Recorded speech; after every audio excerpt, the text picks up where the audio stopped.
Radio Naira की तरफ से आप सभी को शरद नवरात्रों की ढेर सारी शुभकामनाएं। इस नवरात्रि रेडियो नायरा आप सभी के लिए प्रस्तुत करने जा रहा है रामायण।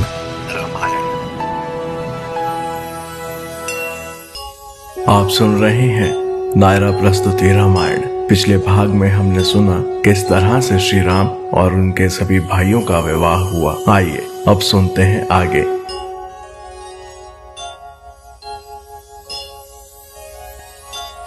जय श्री राम। श्री राम राजा दशरथ के सबसे ज्येष्ठ पुत्र थे और उनकी माता का नाम कौशल्या था। राजा दशरथ की दूसरी पत्नी कैकेयी और उनके पुत्र का नाम भरत था। एक तरफ जब श्री राम के राज्य तिलक की तैयारी हो रही थी और उसी समय कैकेयी ने भी अपने पुत्र भरत को अयोध्या का राजा बनने की मांग की। कैकेयी की एक दासी थी जिसका नाम मंथरा था। ये सब उसी के द्वारा किया गया था और मंथरा ने याद दिलाया कि किस तरह से रानी कैकेयी ने एक बार राजा दशरथ की जान बचाई थी और तब राजा दशरथ ने उन्हें कुछ भी मांगने के लिए कहा था।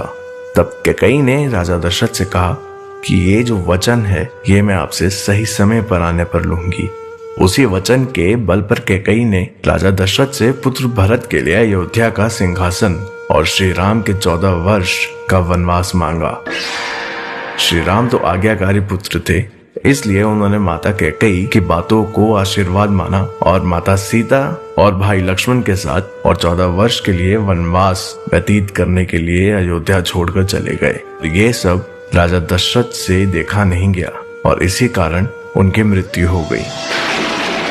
कैकेयी के पुत्र यानी भरत को जब ये सब पता चला, उन्होंने भी राज्य गद्दी लेने से इनकार कर दिया। इसके आगे की कहानी इसके अगले भाग में। तब तक के लिए सुनते रहिए रेडियो नायरा। जय श्री राम।